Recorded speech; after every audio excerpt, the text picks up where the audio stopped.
할렐루야. 오늘도 매일의 묵상으로 하나님 앞에 서시는 우리 모든 할렐루야 교회 성도님들께 하나님의 크신 은혜가 가득하시길 축복합니다.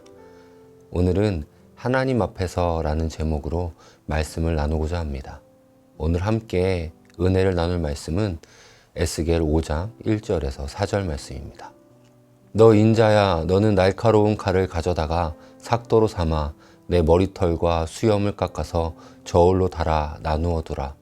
그 성읍을 에워싸는 날이 차거든 너는 터럭 3분의 1은 성읍 안에서 불사르고 3분의 1은 성읍 사방에서 칼로 치고 또 3분의 1은 바람에 흩으라. 내가 그 뒤를 따라 칼을 빼리라. 너는 터럭 중에서 조금을 내 옷자락에 싸고 또 그 가운데에서 얼마를 불에 던져 사르라. 그 속에서 불이 이스라엘 온 족속에게로 나오리라. 아멘. 오늘 본문은 에스겔을 통한 하나님의 유다와 예루살렘에 관한 심판의 내용이 담겨 있습니다.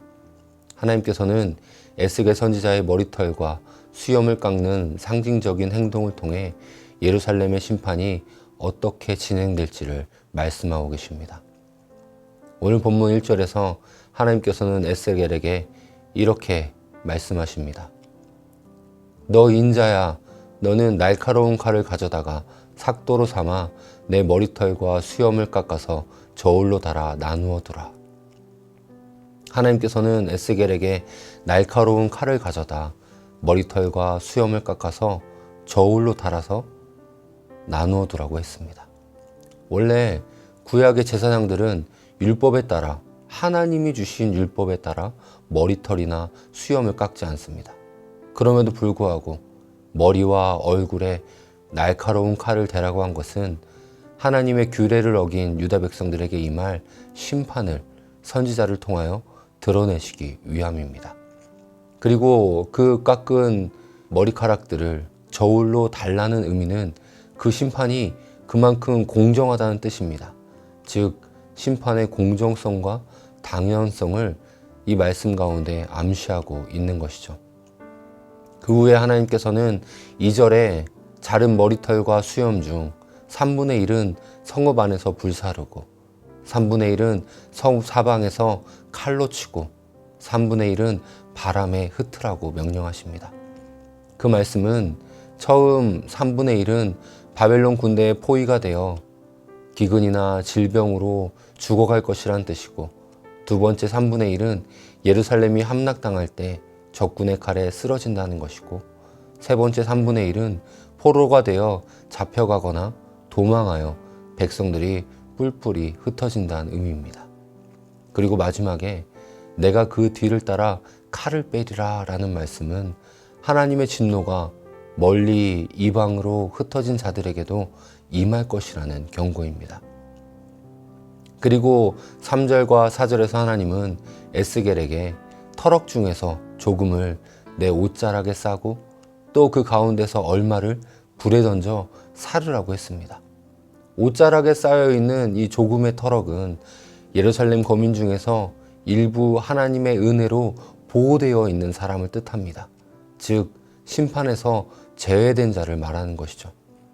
이것은 하나님은 암울한 말세에도 심판이 임하시는 그 순간에도 그분께서 택하신 자를 주권적으로 보호하고 살리신다는 말씀이기도 합니다. 하나님의 심판 가운데서도 그 중에 일부 선택하신 백성들을 살리신다는 말씀인 것이죠. 또한 그 속에서 불이 온 이스라엘 족속에게로 나오리라 라는 말씀은 하나님의 심판은 철두철미하게 진행된다는 의미를 가지고 있습니다. 하나님의 따로 선택한 백성이어도 그들에게도 분명히 심판대 앞에 서게 될 것을 예비하고 또 말씀하고 계신 것이죠. 하나님께서 이렇게까지 크게 진노하시고 철저하게 심판을 임하겠다 말씀하신 이유는 무엇입니까?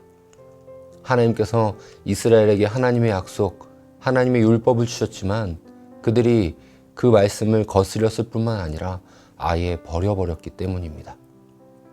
결국 그것이 하나님 앞에서 이방인들보다 이스라엘은 더 큰 악을 행했으므로 하나님의 분노가 격발되고 만 것입니다. 택한 백성들이 기대를 무산시켰을 뿐만 아니라 더 나아가 율법이 없는 이방인보다 더 악했기 때문이죠.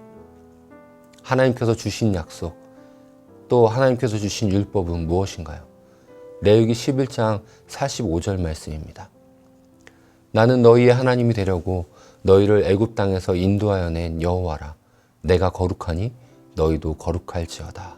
아멘.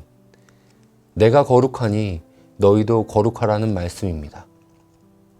그러나 유다 백성들은 하나님의 이 약속의 말씀에 불순종했습니다. 하나님이 아닌 다른 신을 섬기고 하나님보다 다른 것들을 더 사랑하고 의지했던 것입니다. 하나님은 그러한 유다 백성의 죄를 끝까지 참고 지켜보시다가 결국 그래도 그들이 돌아오지 않자, 하나님이 원하시는 거룩의 삶을 살아가지 않자 심판하시기에 이르신 것입니다. 그리고 그 심판은 정말 철두철미하게 진행될 것을 에스겔을 통해 말씀하고 계신 것입니다. 이 말씀은 결국 오늘을 사는 우리 그리스도인들에게도 해당되는 말씀입니다. 하나님께서도 우리를 이 땅의 수많은 사람들 중에 선택된 백성으로 지명하여 부르셨습니다. 그리고 우리에게 그 유다 백성들에게 주셨던 똑같은 약속의 말씀을 주십니다.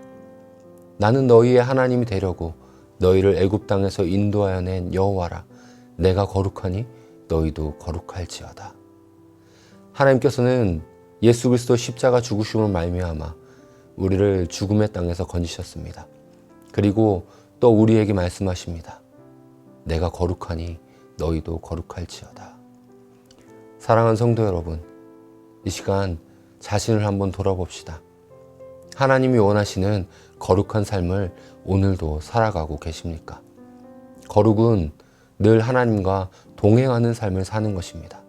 하나님이 평소에는 어디 먼 곳에 계셨다가 주일에만 잠시 교회로 찾아오셔서 말씀하시는 하나님이 아니라 지금 바로 내가 삶을 살아가는 그 순간에 나와 함께 계시고 내 안에 계시며 나의 말과 생각과 행동과 모든 결정들 가운데 함께 하신다는 사실을 늘 기억하고 살아가는 것입니다.